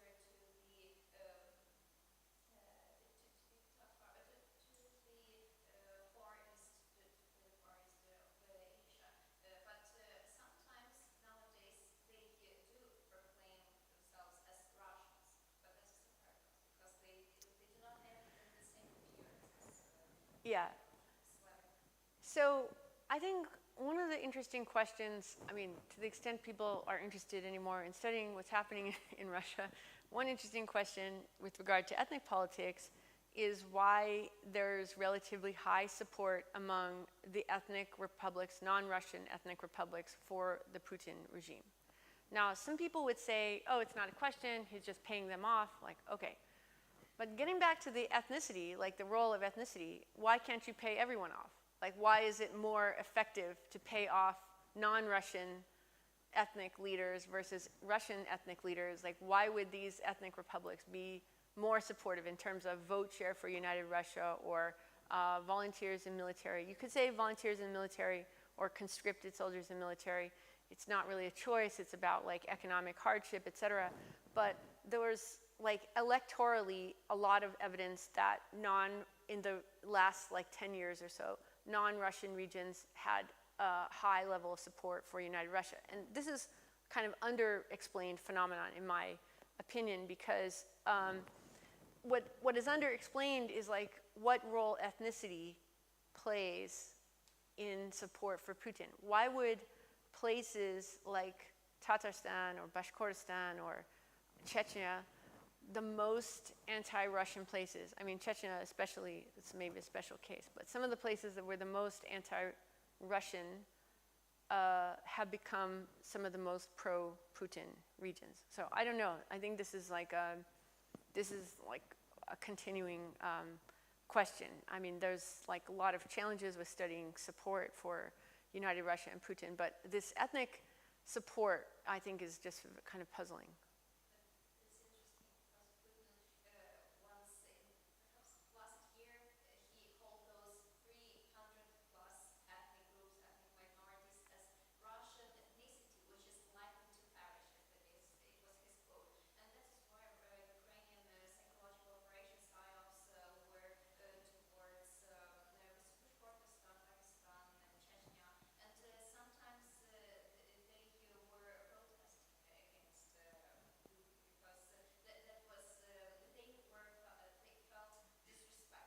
they shared this common, well,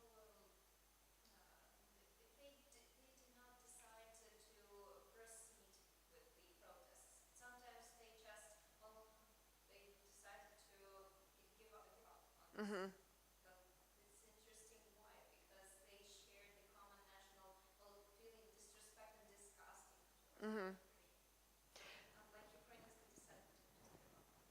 Yeah, I mean, this is a general question of the failure of protests in Russia, generally speaking, among the population as well as among non-Russian ethnicities. I mean, there is also, like, going back to the earlier point about colonialism and mentality and, like, a lot of factors that go into accepting that status. Maybe that's a piece of it. Also, I mean, it's clearly unequal because even in the Soviet period, it was never, you know, there's a way in which you can deal with humanity in an equal way that says, like, we are all equal. Like, each group has the same rights and statuses. We're all equal. And the Soviet way was never like that. It was always a host guest. Like, I am the magnanimous host, and I'm inviting you. And thanks to me, you're allowed to be here. This is not the same thing as equal rights and respect for groups. So I think there was never an equality approach to dealing with other groups. It was always we're like being so generous to help you out in this way, and you should be thankful to us for what we're doing for you. So that's a very different approach, and I don't know. I mean, this is like a continuing question of like how different groups can like break out of that if they can. Yeah, I also have a question on Russians. I have an impression that the former political division between liberal opposition in Russia and other population,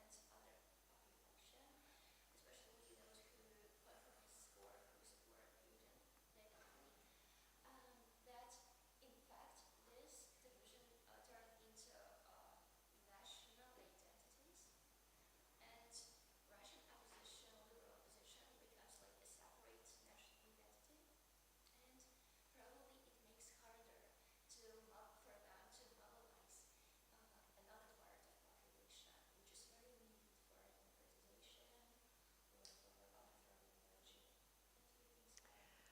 Yeah, this is a good set of questions about the meaning of Russian national identity and also this concept of contestation. I mean, I think there was contestation at various points. There clearly was contestation about what does it mean. And the Putin version of it at the moment has won out. And I'll talk more about that tomorrow. But I don't know. I think the meaning of, I mean, the opposition is so small and so marginalized that it's possible. I mean, it's possible to study it and say, like, are they advocating for a different understanding of Russian national identity? And I think you're right to say, like, probably yes, they are, but they haven't really been very successful in convincing a lot of other people in the country to go along with that. So if somebody has a view of Russia that's like, oh, like my vision of Russia is like Andrei Sakharov and Yuri Gagarin and like Gorbachev or something like that, that's my vision. That's not the vision that has won out. That is apparently won out right now. Even though there's often contestation, and I think, like, you know, as bad as things are, in some decades it could look different too, as people debate this. And also, can I ask another additional question about acknowledging responsibility for more political responsibility in Yasser's term? How do you think whether democratic transition and other consolidation, if it could happen, whether it's possible without this acknowledgement? Okay. Is democratic consolidation possible without acknowledgement of responsibility?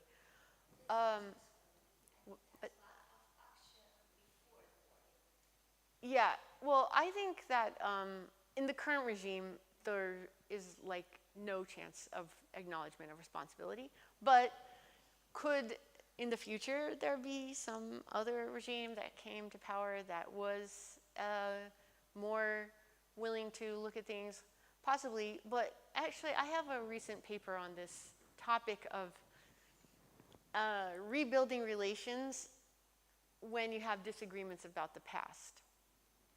And some people would point to, say, Germany post-World War II and say, you know, they apologized and therefore cooperation was possible.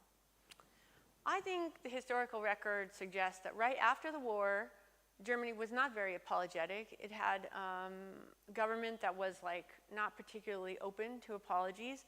And there was still, because of the beginning of the Cold War and the interest in rebuilding Europe, reasons to cooperate with Germany. But later, when they had a left-wing government under Willy Brandt, that's when they really started the like more systematic campaign of acknowledging responsibility. I think people kind of forget that and think, oh, the war ended, there was apology, and then there was cooperation. And I think it turned out to be a little bit more complicated in that there was actually some initial cooperation, then apology, then more cooperation. So, and some countries like Japan never really fully apologize, only kind of like half-heartedly. So, and on certain questions and not other questions. So there's a lot of examples actually in international relations where states return to cooperation without acknowledgement. And this is very dissatisfying, obviously, for some people, but I'm just saying as a general trend, like it does happen that there can be a return to cooperation without acknowledgement, but probably not a return to or a building of trust, deep kind of trust because of that lack of agreement over the past. So I think this is kind of a moderate stand of like you might end up with a certain level of cooperation, but not a deep level of trust and not like a kind of like deep, like close relationship if you don't get that. But I personally would not hold my breath for acknowledgement of responsibility, unfortunately.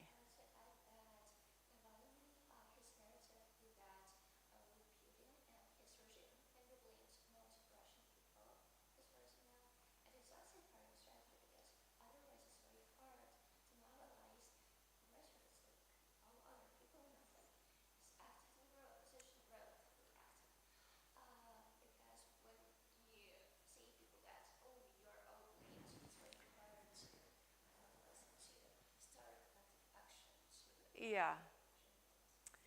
Yeah, I think if you're in opposition, if you're a member of opposition, if you're trying to oppose a regime, you have to make some strategic choices. So that might be one of it. But I also think the issue of responsibility is a complicated one. And I mean, just as an American, I think, am I responsible for everything my government does? Is anyone responsible for the past?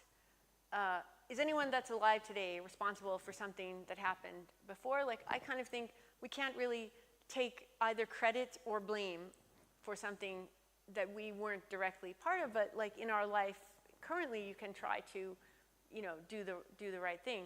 But it's a very complicated and tense question of like exactly who is to blame, and who among populations, I mean, part of living in a dictatorship means that you don't have a lot of control over your government. And that's true in a lot of cases. So is everyone in China responsible for 1 million Uyghurs being in jail? I mean, it's maybe no. I mean, it's hard to say. So I understand like everybody should strive to do the right thing, to be on the right side of humanity, but it's also hard for me personally to blame people exactly because I would say, well, what did I do? What could I do differently any day? What could I do to change things? So I think sometimes people have more choices than others. Sometimes it's worth looking back to say, when was the time when we had a choice and we made the wrong choice? Or, you know, just for personal self-reflection, it's important. But yeah, as a political strategy, you could have different, could be that they sincerely believe the position that they're taking. It could be strategic, it could be a lot of different reasons. Yes? Right now, the moderate zone question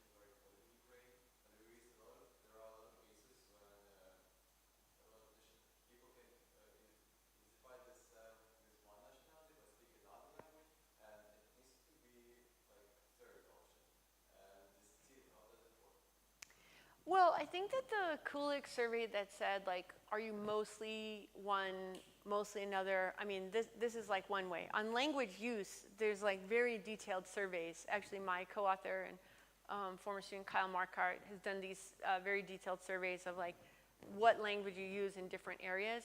I mean, another thing is not just to ask, like, do you speak the language, but to try to assess, like, whether people speak a language with an accent or not. Because sometimes discrimination for jobs and things like that isn't just about the language. It's about how well you speak the language, or do you sound exactly like I want you to sound, and this is the basis for a job or not getting a job.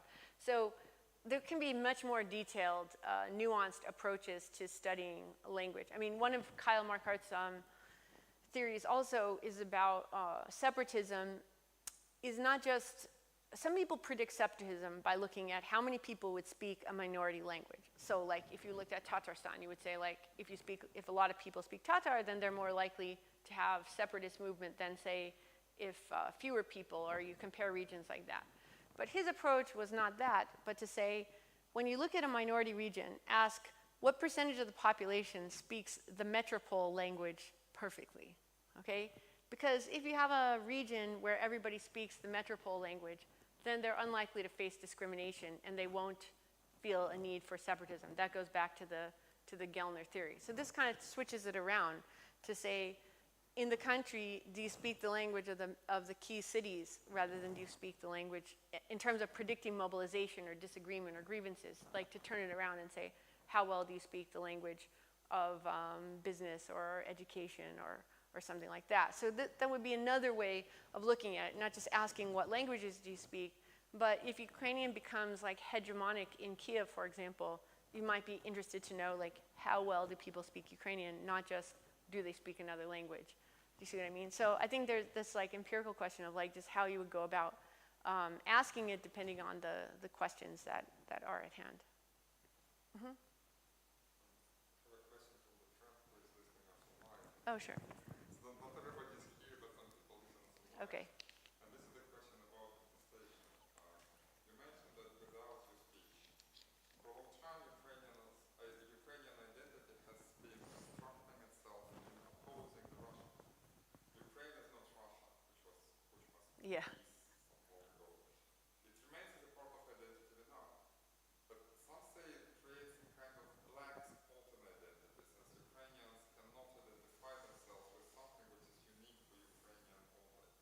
Not just we are not Russia, but we are unique in this something. And have you faced some similar case in some other studies of your studies? And if so, how did nations find this unique identification signs? Is it something temporary? Is it something which pertains to Ukraine only? Is it common? Because once we're talking about this contestation, indeed, Ukrainians are not Russians is some kind of prevailing narrative, but how to find Yeah. unique ours? Mm-hmm. I think that's a great question. I mean, for one thing, in terms of the relational comparisons, you know, at the moment in the case of the war and some things going on, maybe it's like reasonable to say we're not Russians. But another piece of this going back to 2014 and to earlier is to say we're Europeans, and to say this is like, I mean, in terms of others, like that's another like expectation I would have, is that there's going to be much more connection with Europe.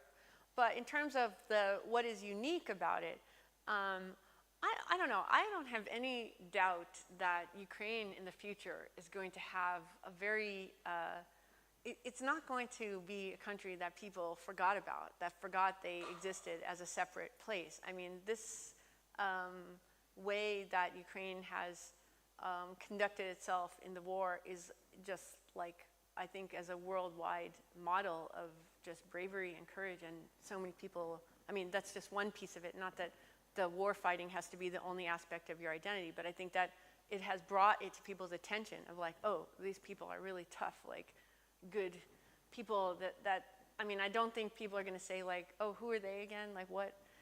So I think that there's like, I think there's very little chance, I'm making a prediction, even though you shouldn't really do that as social scientists, but my prediction would be like, it's very unlikely to seem that people would forget about some unique Ukrainianness. I think there's like probably going to be a lot of studies of that. And some places that have gone through something really difficult come out of it with a very high positive view of the nation, like South Africa, for example. There's various challenges and problems in South Africa, but people in South Africa love being South African. They love that they got rid of apartheid and they didn't have a revolution and they transitioned to democracy, and like, even with the remaining inequality, crime, different things, people are like, still, we did that, like, we like that we're part of this country and we did this great thing. So I think that, you know, you can look at it in different ways, a post-colonial lens, a pro-Europe lens, anti-Russian lens, but I think there's, like, it seems from the existing research, like, I doubt people are going to be indifferent to Ukrainianness, or that other people in other countries will not think it's special. So I don't know, that's just my opinion off the top of my head. It's really deceptive because in the case of victory, it will be the nation that defeated Russia, which is against titles to the Russian identity to some keys. I mean, Well, Americans, for example, they're not talking about themselves as we Americans and not, I would say, I don't know, Canadians. Maybe 200 years ago they said we're Americans, not British, but now Americans are like Americans. yeah, Canadians say we're not American though, Germans you are know? Germans, right? Yeah, that's true. But, you know, every nation creates like its myths, its things that it's, you know, good at, or different kinds of things. So I think this is like, that's just like a constant process. But I mean, the more you move away from something, I mean, some things change quickly, some things don't. I spent a sabbatical in 2015 in Oxford, and I was surprised. Like, you turn on the radio, these BBC, like, different channels, and like every week there's something about the Spitfire. It's like, let's talk about the Spitfire, this plane from World War II. It's like, every week. And okay, it's a great plane, it was really important in the war, but like, they're still talking about it. And I found that surprising, but it's like, okay, that's something they like, they just keep going with it? Okay, so, you know, to me, that seemed like slow change, but you know, if that's something people like and they're proud of, like, okay. So, I mean, I think every country has things that they care about that maybe outsiders would not understand the value or relevance of or importance. So, you know, that's fine. That's just how it goes. And sometimes countries are very past focused, and sometimes they're not. I mean, one thing that I'll say that I would say maybe I definitely got wrong about Russia is under Putin they were so past focused, so obsessed with World War II, obsessed with the Orthodox Church, like, and the past, and like they appeared to have no plans. I mean, if you compare them to the Soviets, for example, that had all these modernization plans and like plans to take over the world, it didn't look like that to me in the 2000s. It looks like they were very, very backwards looking, very, like they had nothing new to suggest to the world. So sometimes that can be deceptive too. That doesn't look like you have any plans, but maybe this focus on the past turns out to be more dangerous than it looked. So I don't know. I think every nation, every country, you know, constantly has like people thinking about different things, trying to promote different ideas, and sometimes those take hold, and sometimes they don't.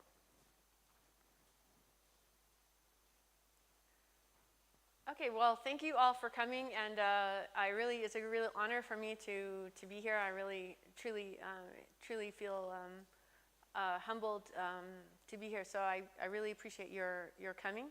And I did bring some Wisconsin swag, some pens and pencils and stickers if anybody's interested. So feel free to come up here and help yourself. And thank you again for coming.